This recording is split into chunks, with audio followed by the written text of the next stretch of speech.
Students, welcome to my channel. आइए तन मन से लग जाइए, सुगंध और सुमन की तरह कंसंट्रेशन बनाइए और हम स्टार्ट कर रहे हैं ट्रांसलेट इनटू इंग्लिश। आज का विषय जो है वो है स्वच्छता। मोदी जी जब आए तो स्वच्छता अभियान चला, उसी पर हम आज बात कर रहे हैं। आप देखिए, स्वच्छता स्वच्छता मतलब cleanliness.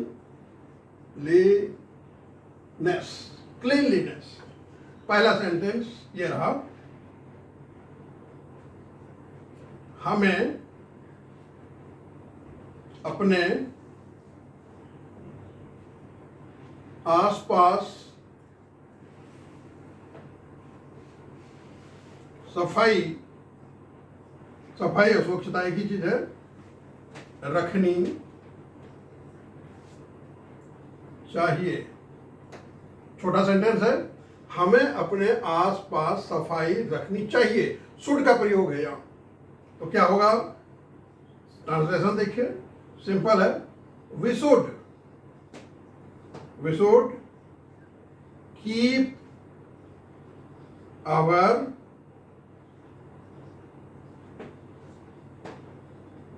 Surroundings clean. Simple sentence है, we should keep our surroundings clean. पहला सेंटेंस हो गया आपका, इसको आप नोट करें। अब हम बढ़ते हैं दूसरे सेंटेंस की तरफ। देखिए, नंबर 2 क्या है?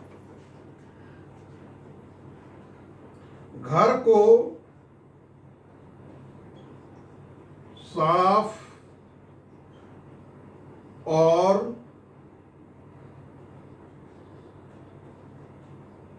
सुंदर रखने से, घर को साफ और सुंदर रखने से न केवल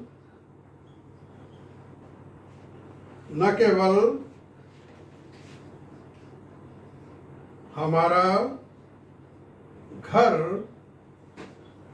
खूबसूरत, ब्यूटीफुल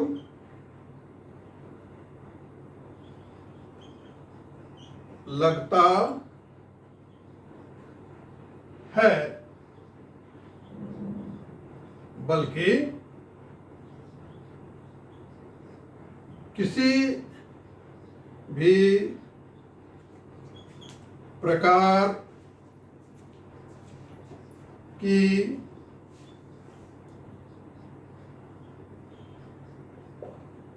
बीमारियों से बचाव होता है।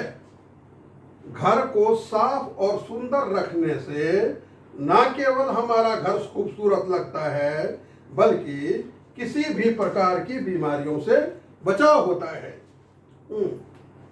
इसमें क्या है? नॉट ओनली बट ऑल्सो का यूज है ये। अब क्या बोलेंगे आप? इसको पहले नोट करें, फिर मैं इसका ट्रांसलेशन बना रहा हूं। ट्रांसलेशन देखिए, if we keep our home neat and clean, साफ सुथरा, neat and clean,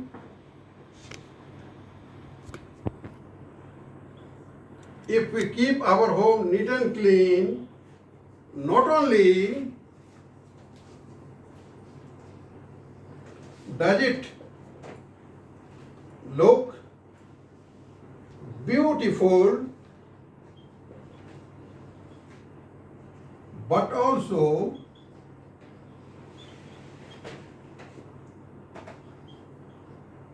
we are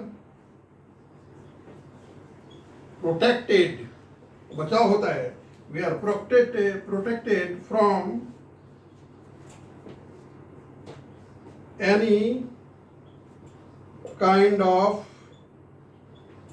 illness या disease. If we keep our home neat and clean, not only does it look beautiful, but also we are protected from any kind of illness. इस तरह का sentence जब आप बोलते हैं, जब ये चीज़ आपको लर्न हो जाएगा, तो आप क्या करते हैं कि जो कन्वर्सेशन होता है आप नॉट ओनली बट ऑल्सो का यूज बहुत ज़्यादा होता है, तो उस तरह का आप यूज करते हैं. तो if we keep our home neat and clean, not only does it look beautiful, but also we are protected from any kind of illness. आइए नेक्स्ट सेंटेंस की तरफ बढ़ते हैं. आप नोट करते जाएं और ब्यूटीफुल इंग्लिश का मजा लें. नंबर 3, हमें कूड़ा हमेशा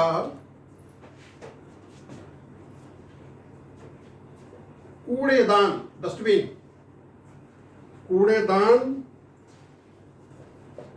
में ही डालना चाहिए. अब देखिए प्रीपोजिशन का भी यूज बताता हूं मैं, पहले बनाता हूं मैं. We should always throw garbage into the dustbin. अब यहां क्या लोग लगा देते हैं, इन लगा देते हैं. देखिए जब भी कोई चीज फोर्स से फेंका जाएगा तो वहां इनटू लगेगा, वहां इन नहीं लगेगा. आप धीरे धीरे गार्बेज को नहीं डालते डस्टबिन में, आप फेंकते हैं तो मोशन होगा. जब भी मोशन होगा, he jumped into the river, यहाँ मोशन है, इसलिए he jumped in the river is wrong English, wrong use of preposition. तो आप यहाँ इनटू जरूर लगाइए, इन द डस्टबिन आप नहीं करेंगे, ये ध्यान दीजिएगा. इंग्लिश में 40 प्रीपोजिशंस हैं और बहुत बारीकी से इसको यूज किया जाता है. आइए आगे बढ़ते हैं.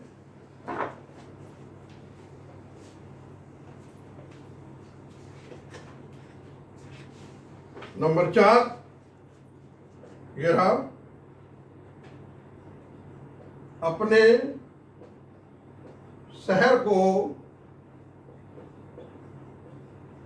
स्वच्छ और सुंदर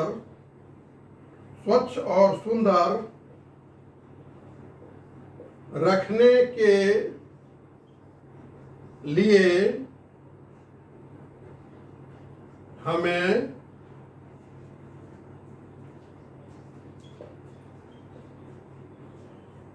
सड़कों पर या कहीं भी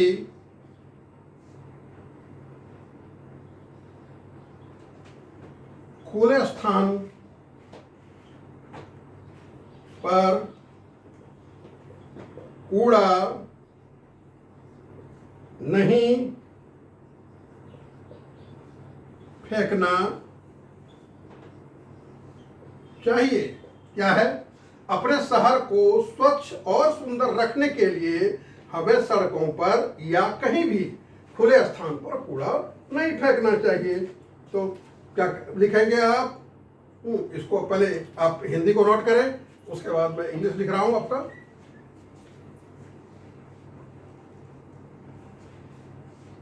देखिए क्या कहेंगे आप? टू कीप आवर सिटी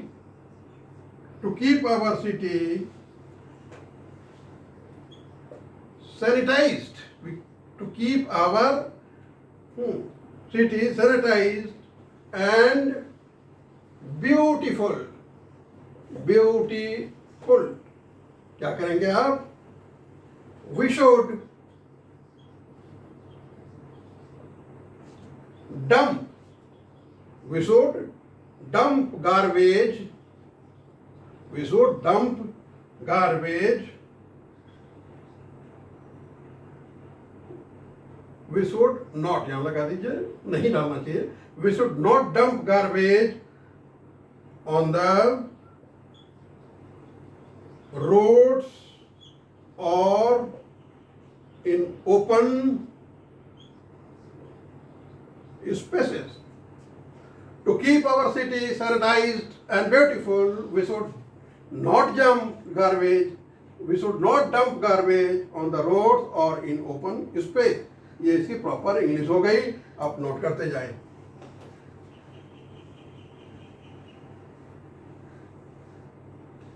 आइए बढ़ते हैं 5वें सेंटेंस की तरफ. हमें गंदगी से वातावरण एनवायरमेंट को खराब नहीं करना चाहिए. हमें गंदगी से वातावरण को खराब नहीं करना चाहिए. Simple sentence. क्या कहेंगे आप? We should not pollute.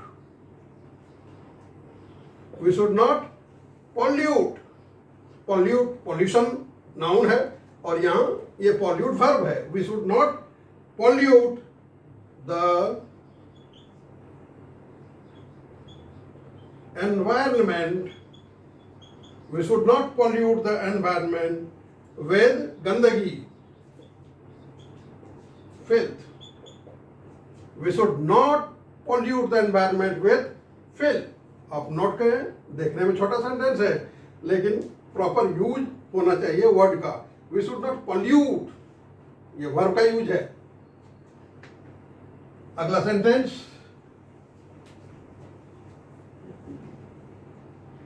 Number 6.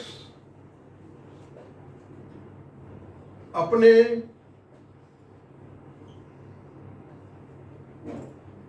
देश को हमेशा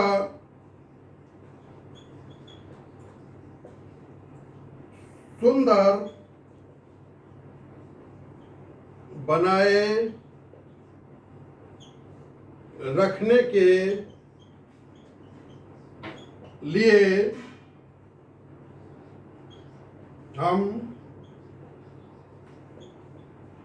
सभी को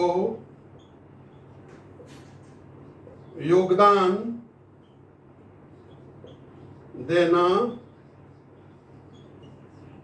चाहिए.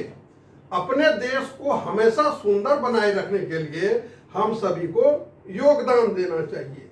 योगदान देना चाहिए. तो क्या कहेंगे? We should always, योगदान मतलब contribute. We should always contribute. क्या? किसको? To the effort. To the effort of keeping our country beautiful. क्या है? We should always contribute to the effort of keeping our country beautiful. Beautiful sentence. आगे बढ़िए आप. इस तरह आप क्या कर रहे हैं? हिंदी का निबंध भी सीख रहे हैं, इंग्लिश का भी ऐसे सीख रहे हैं. इंग्लिश में ऐसे आया तो स्टार्ट कीजिए ऐसे, हिंदी में आया तो हिंदी सीखिए. हिंदी इंग्लिश एक साथ सीख रहे हैं और ग्रामर का भी चर्चा हम कर रहे हैं, कहाँ क्या यूज होता है.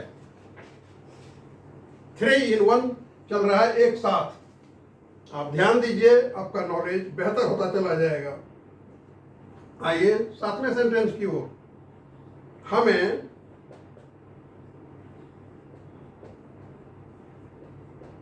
लोगों को सफाई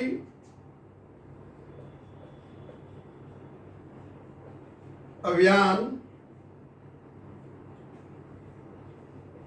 चलाकर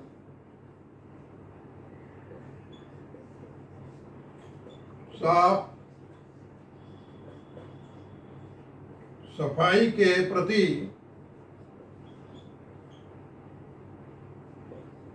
जागरूक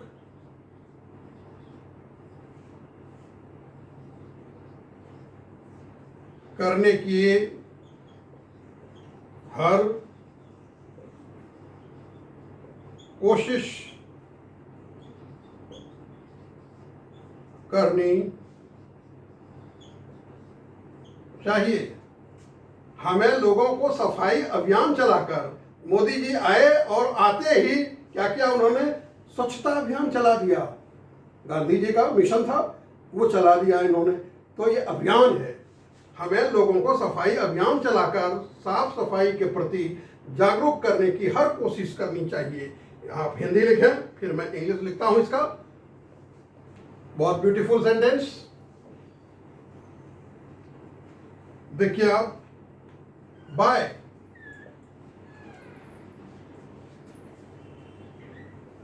embarking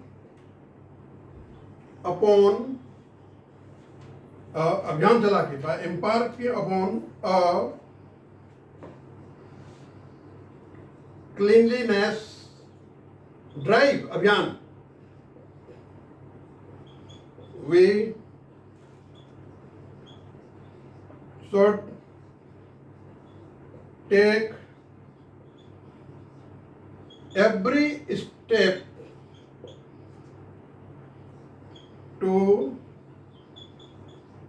sensitize, जागरूक करना, sensitize people to cleanliness by embarking upon a cleanliness drive. We should take every step to sensitize people to cleanliness. Word के आप इंग्लिश अर्थ समझ रहे हैं कि कौन सा प्रॉपर यूज करना चाहिए, सेंटेंस को कैसे बनाना चाहिए, ये सब चीज आप, और कैसे बोलना चाहिए। बोलने का भी अपना स्टाइल है। By embarking upon a cleanliness drive we should take every step to sensitise people to cleanliness. बोले तो आपको लगे कि उसका अर्थ निकल रहा है, सेंटेंस ऐसे बोलना चाहिए। आगे बढ़ते हैं 8वें सेंटेंस की ओर। नंबर 8, एक कहावत, एक कहावत मतलब प्रोवर्ब। एक कहावत है कि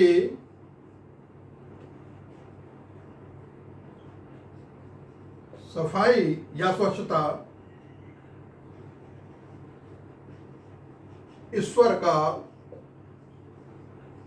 दूसरा रूप है। क्या बोलेंगे? There is a proverb, there is a proverb that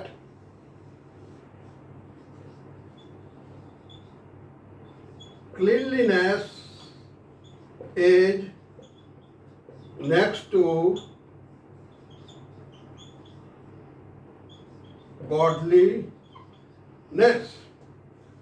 proverb में कभी ऐसा नहीं होता है कि उसको आप लिटरल मीनिंग जाने। चोर चोर मौसारा भाई को आप थीप थीप कजन थोड़ी बोलेंगे, ऐसा नहीं होता है। उसका अर्थ कुछ और होता है। नाच ना जाने तो अंगना टेढ़ा। तो ये सब जो प्रोवर्ब है उसका अलग टाइप का इंग्लिश होता है। तो क्या है, ये बाइबल का लाइन है क्या? There is a proverb that cleanliness is next to godliness. इस तरह आप हिंदी का भी ज्ञान बढ़ा रहे हैं, साथ साथ इंग्लिश का भी ज्ञान बढ़ा रहे हैं। आप देख रहे हैं कि ग्रामर का कहाँ, प्रीपोजिशन का कहाँ कैसे यूज होता है। आप हमको मोटिवेट करते रहें, एनर्जेटिक बनाएं। आप अपने मोटिवेशन से मुझे एनर्जेटिक बनाते हैं, और जितना मैं एनर्जेटिक बनता जाऊंगा आपके दिलो दिमाग में भर दूंगा ज्ञान। ये पक्का वादा रहा कि आपको ज्ञानी बना के ही छोड़ूंगा। आप सब्सक्राइब करें, लाइक करें, शेयर करें। God bless you. Thanks a lot.